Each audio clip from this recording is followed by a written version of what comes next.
Fasting for Ramadan, Notes from a Spiritual Practice by Kazim Ali, published by Tupelo Press.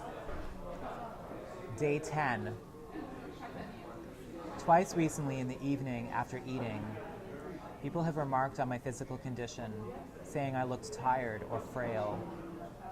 My first reaction was irritation, because we don't want to be seen as weak. But my second reaction was interest, because during the fast I do feel tired and frail. But these comments both came after I'd eaten.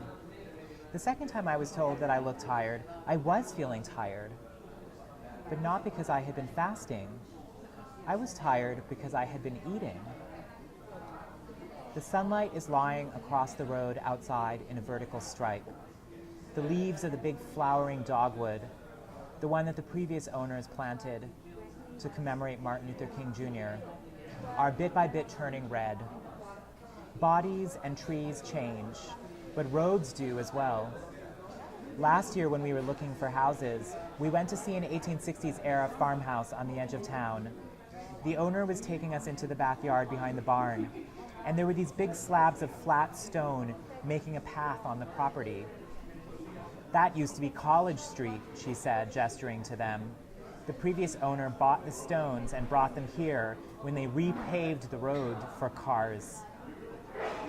Every piece of matter moves, whether by human design or not, and we are in an eternal process of shifting molecules around, one from the other.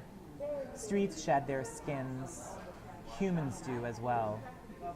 When you stoke a fire by eating, for example, the fire burns hotter and faster. It can tire you out.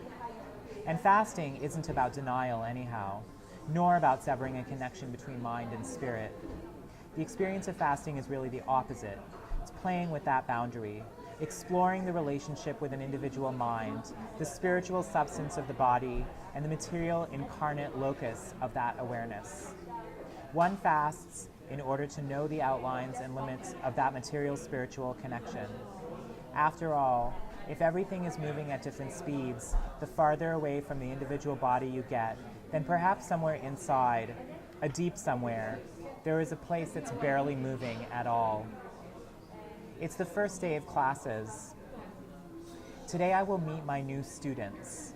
We will transfer thoughts, ideas, theories, fictions, and poems between us.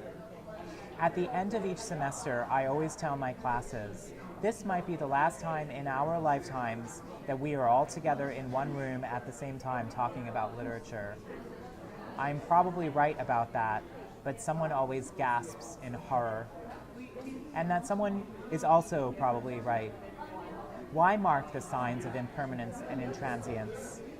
We think we need to be reminded, and perhaps we do, but we oughtn't.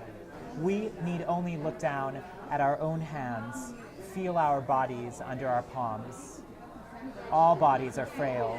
All bodies are weak, or are wink away from weakness, from age, from diminishing ability. There is a rule of all matter in the universe, not just the fleshly human one. We love the garden. It is heaven, but we cannot stay.